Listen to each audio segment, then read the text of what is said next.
I've decided that I'm going to go ahead and finish out the Hulk Build-A-Figure series and one video, and just go ahead and open all three of these figures and do the videos all together instead of spreading it out across individual videos. I haven't really had a whole lot of time to be filming here lately, so it'll be a lot simpler for me and probably easier for you to just watch the whole thing all at once. Since Beta Ray Bill contains the heads, we'll go ahead and open him up first and get the heads attached to the figure. We'll try out both of them and see how they look. And here's the opening. We'll carefully slit the tape on the side so as not to destroy the box. And hopefully get this out of here without tearing it or damaging it.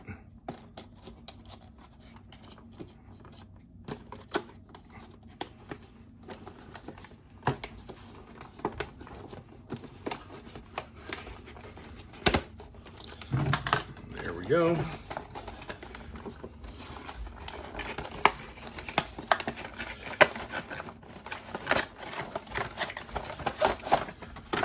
Tray, the cover, and everything else, and the figure looks pretty good so far. He's probably going to be tough to remove from the tray, or at least, oh, his cape is all the way through there. That's interesting. So let's see, is that removable, or how is this going to work? All right, give me just a second. Okay, I wasn't sure how the cape attached, but it just snaps over these little buttons here. So pull the cape out of the back. That the hammer should just pop right out. There we go.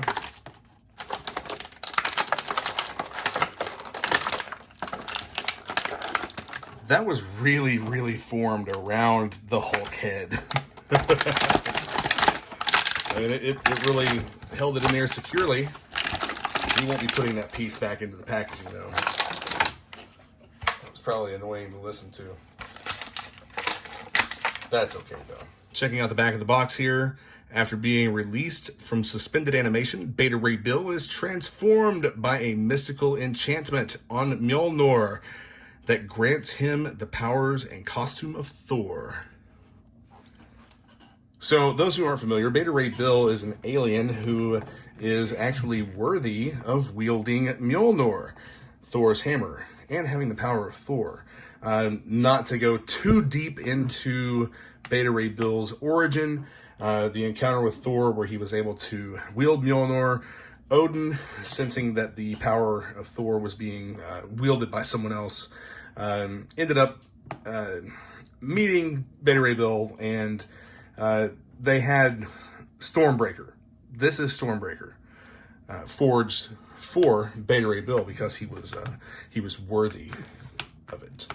So not a whole lot of articulation. Something I've noticed, well, let me rephrase. It's not that there isn't a lot of articulation. There's a lot of articulation in the legs and in the arms, but in the shoulders, the articulation is limited by these shoulder pads. Other Legends figures that we've looked at have these stiff, they're pliable, but they're very stiff shoulder guards and armor and whatnot over the shoulders, and it makes for the articulation in the shoulder to be very limited. So I'm not sure if there's a better way that could be done. I gotta say, this figure looks great. I know that sometimes Hasbro has some quality control issues. Oh, that's cool. These are separate pieces. These are completely independent of the arms. The little wrist guards are. And you've got the full hand articulation with this figure. The paint looks fantastic on him.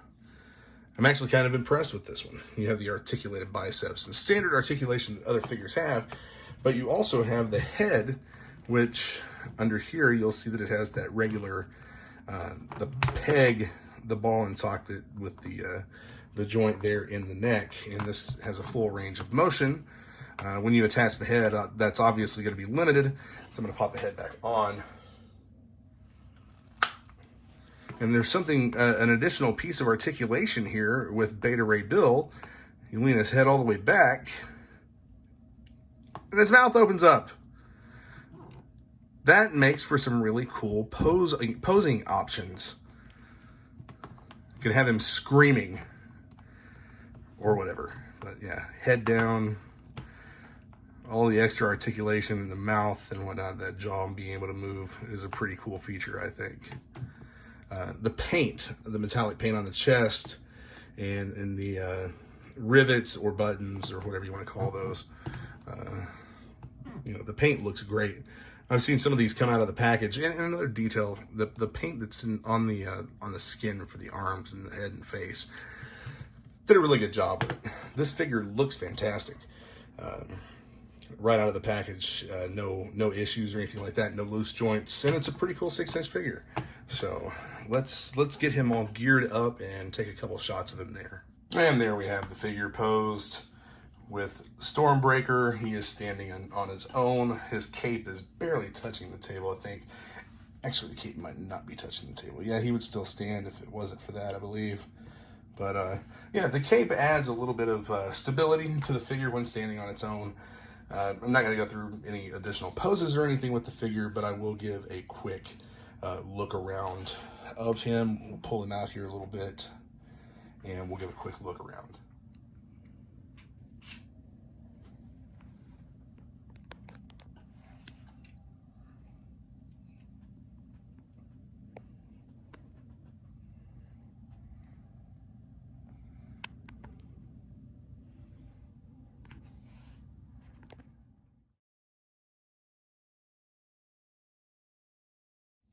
Next, we have Loki, the god of mischief. Same thing, I'm going to slit the tape back here. Actually, I'll do it on camera.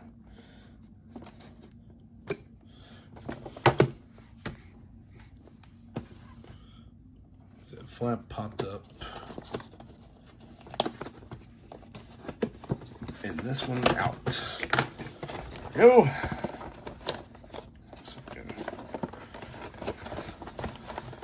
Come on, Loki. I'm out of there. Let's see if we can get him out. I don't want to damage the box, because this is how I display these figures. There we go. Yes. Yes. The big the big Hulk leg out of the way. Then we have the figure itself. Okay, so this is kind of in there to a point where it's all bent up. I don't like that. That bothers the hell out of me. I don't like the fact that these are bent up in the packaging sometimes. This isn't the first accessory that's been like that. One of the G.I. Joe figures that I opened, the Hasbro Pulse or Convention or whatever exclusive deluxe classified Snake Eyes figure, some of his accessories were bent like this too. I'm hoping that whenever I get the full wave of the classified figures, that the accessories are not bent up. It's quite annoying. This guy popped out of his tray here.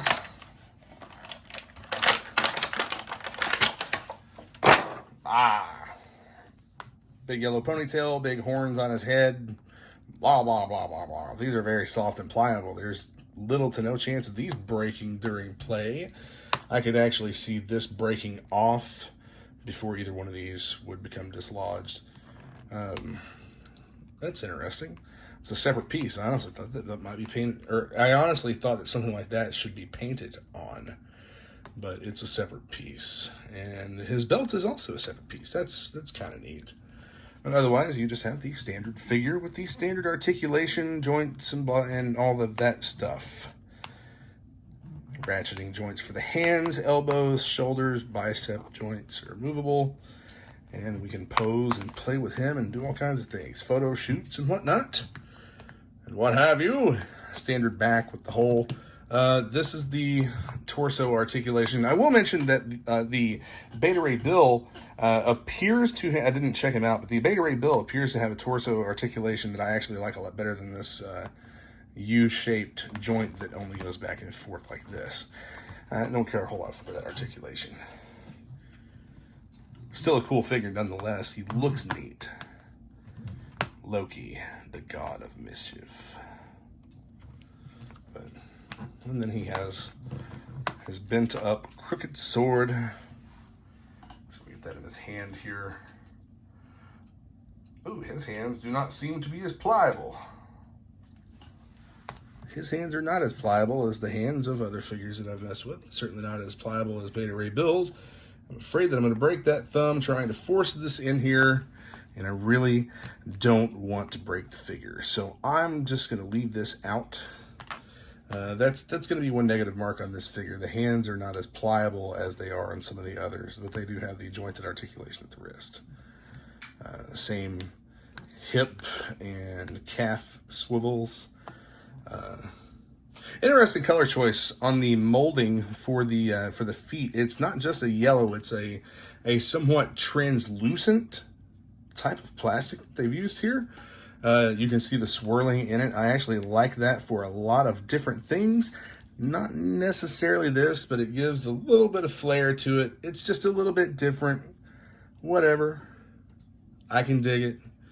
And the hands are also made out of that same kind of plastic, so that could be why they're not as pliable as the hands of some of the other figures.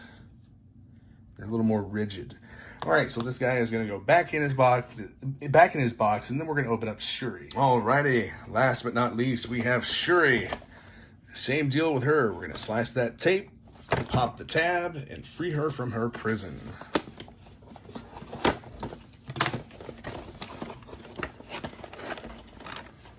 Come on.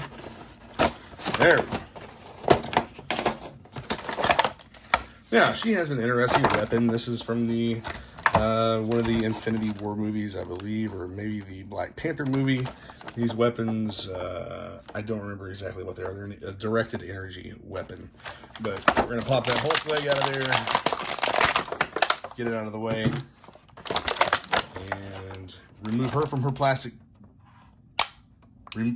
We're going to remove her from the plastic tray and check out the figure's construction and accessories. Now that we have freed her from the vacuum-formed plastic tray, we'll take a look at her and the accessories.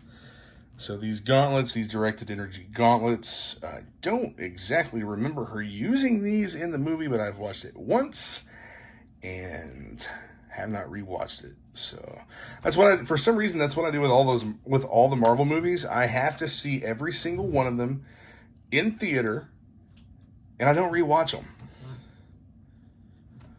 I know I probably miss out on some things. And okay, so one thing right off the bat that I don't care much for, she has very thick wrists, small hands. That this one doesn't seem like it would be good for grasping much of anything, and this one is actually a closed fist. The figure's a little bit frail seeming. I guess frail might not be the right word for that, but she's a little flimsy. Left leg, very deformed out of the package. Right leg, not so much, but it seems like she's, I don't know, the packaging may have caused some issues, or maybe it's just the construction. Looking at it, now that leg definitely looks like it's bent out this way, or curved, or whatever. But this skirt piece here seems to limit articulation just a little bit. Seems to do all right though, just limiting hip movements. The hands and the arms bother me. I know she wasn't like the character didn't have a big build or anything in the movie, but I mean, look at. I'm honestly pretty disappointed with this figure. It's nowhere near what I thought it was going to be. I don't like that at all. This thing here on the elbow, I know it's part of the joint, but I mean, her elbow also bends backwards completely. It's pretty much either way you want to bend it, I think. It looks like this is supposed to be the forward motion here, but then there's also the you can break her elbow. That's I don't like that at all. And this one's also very loose as well. So the figure quality, definitely not a winner. I enjoyed the character in the movies, but not so much the figure. So I'm just going to go ahead and put her back in her box, and we will move along to assembling the rest of the Build-A-Figure Hulk. All right, so just before I put this figure back in the box, I just want to say that it's almost like Hasbro put no effort into it, really. The head sculpt and the torso sculpt look good, but the legs and the arms are just a total failure. It's a fail all around, in my opinion. It looks like it'd be flimsy and super loose after being played with. One saving grace to the weird looking wrist and hand combo is if you attach the gauntlets that she used in the Black Panther movie.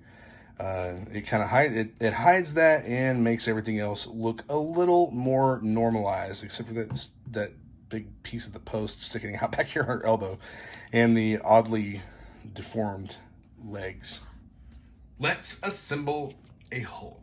We've already got the torso, the arms for the torso. We'll check out the heads. You got the two different head sculpts here. You've got just regular resting face, and then you've got smiling face. He doesn't look angry. That's the main thing about the Hulk. You wouldn't like me when I'm angry. But you have this. You have resting bitch face, and you have Mr. Happy Hulk. I don't like either one of these. Some people have made some custom heads that actually look correct. If I keep this figure, if I keep any of these figures, I may end up just selling them off. But if I decide to keep it, I'm gonna have to get an appropriate head because these both look stupid for the Hulk. The Hulk is not calm. The Hulk is not happy. Popped right on. The head is proportionate, looks good, except for the stupid look on his face. And now these have a little ring here. I'll show you how to put the legs on. So you have a post and a socket. That's gonna take some force to get on there. Oh, I'm gonna lube it up with some mineral oil first and see if we can't make this job a little bit easier. All right, so after some elbow grease, the legs are on. This one went on tremendously easier than this one did, and this one will not fully seat and just pops right off. Not sure what's going on here. It looks like this might be a little bit deformed down inside. That's a great disappointment to me with this figure. I was really, really looking forward to putting together the complete Hulk figure. I'll mess with him a little bit more here and see if I can get that leg straightened out. Oh, Hulk smash, beauty human! Figure came together all right. I don't like that gap. That leg just does not go well together. The feet are okay. He's fairly posable. He'll stand under his own power. Good looking figure, regardless of the thigh gap over here. That's gonna bother the hell out of me. But altogether, I've gotta say, I'm impressed with this Hulk figure. The hips, they're not tight at all. They're very loose. I'm impressed with the look of the figure. Quality, probably, I don't know if I'm gonna get into too many more of the Marvel Legends figures, just because of the quality of a couple of these figures. It's not been like, they're $20 a piece, and in my personal opinion, there's just not a lot of posability to some of these guys. They seem to be just for putting on a shelf, making them stand either with a figure stand or some of them will stand and pose under their own power or under their own support and whatnot, which is great. But this guy, the articulation in the arms is great. I do like that. I'm trying to manipulate him with one hand here. Just turn around. So yeah. But he's a good looking figure. Actually, he's a great looking figure. Better, considering the fact that they made two different head sculpts, it looks like they would have made one of them at least a little bit angry. This guy's not angry at all. Not angry at all. He's happy. That's not the Hulk. Feet, you don't have any articulation in the... oh, yeah, you do. You've got a little bit of articulation with the feet. Well, I guess it's the same as any of the other figures. I kind of missed over that as I was standing him up and whatnot. Peg holes. That's interesting. I wonder if there's a display stand or something for these figures. The hands, I think we've already talked about the articulation of the hands and whatnot. I'm going to have to do some looking around online and see if there's anything that I can do about that leg, about that gap. This really bothers me. It really bothers me that it won't seat completely in there. And that one looks like it's not completely seated either. But maybe that's just a thing with these figures. Whatever. It's just going to be on a shelf anyway. It's not like I'm going to be playing with them. I wish I could if I wanted to, though. One thing that I forgot here, I wanted to give a height measurement. He comes in at just about 8.5 inches there. So the other figures are roughly 6 inches. The Build-A-Figure Hulk comes in at 8.5, so he's going to look pretty cool next to some of the other figures if I take him out of the box and whatnot. I'll probably just leave him out of the box since he's the Build-A-Figure. Man, that face. These faces just bother me so much. Hulk not angry, Hulk not sad. Thanks for joining in for the Hulk Build-A-Figure videos. I hope that you've enjoyed watching these, and especially this one, just kind of throwing everything all together at once. I think that in the future, unless there's a single really cool figure, I'll probably just do one video for an entire set. I know that I have the Ghostbusters figures coming, and there is a Build-A-Figure, Build-A-Ghost, or whatever that come with those figures. One of them has arrived so far, and the others are due to arrive in a few days, I think. So, but anyway, 8.5 inch tall, and the Incredible Hulk, Build-A-Figure. Overall, this was a fun set. Fun figures. They look really cool, except for Sheree. Don't really care so much for the sculpt in that figure. The head sculpt looks great, but the rest of it's just definitely kind of a fail for me. The rest of the figures, though, look fantastic. The Hulk even looks fantastic as long as you don't pay attention to that gap in the leg. So, but yeah, I like the construction of the figure, though. The body, the upper body being a softer material, the abdomen in the torso being a softer material, and his posability and whatnot. He looks like a great figure. Just maybe a different head sculpt, a different expression on his face would be fantastic. All right, guys, thanks for watching. Be sure to hit the subscribe button and stay tuned for more videos that I've got coming to you soon. Excelsior.